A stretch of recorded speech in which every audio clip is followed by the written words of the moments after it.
Hari ini kita ada tetamu khas. Hari ini kita nak interview dengan nama saya Chua Tiong Ong. Saya tinggal di Seri Kembangan.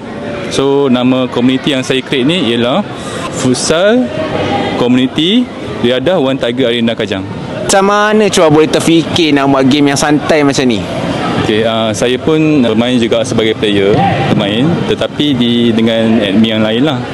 Saya dapat idea ni bila saya join admin di Uptown Sport Bangi dengan World of Sport PJ lah. So diorang pun buat game macam ni juga, main rojak. Idea mereka tu saya bawa ke sini lah. Komuniti ni ditubuhkan ada sebab atau tujuan tertentu ke? Just for fun ke? Atau ada apa-apa plan ke? Macam mana?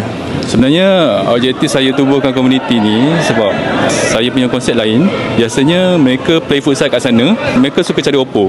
Tapi saya tak. Saya pun sebenarnya player yang tak ada team. Jadi apa kata saya create satu futsal community ni dan saya cari player rojak di sekitar Lembah Kelang dan mereka boleh hadir tanpa halangan lah. Apa yang Chua suka tentang One Tiger Arena ni dan apa perlu yang kita tambah baik lagi?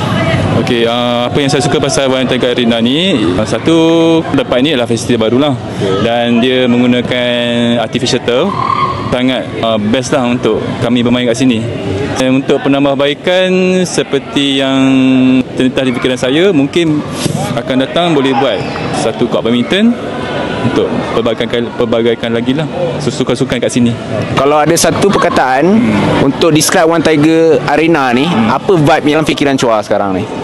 Vibe yang saya fikir sekarang, One Tiger Arena ni satu tempat yang boleh dikatakan macam one of the big stadium lah di Kajang. Okey, kita sudah sampai pada penghujung untuk interview kepada kita punya one of kita punya regular customer. Suara bola, jiwa harimau. Okey, Chua, mengawal sikit Chua. Aum, aum, aum.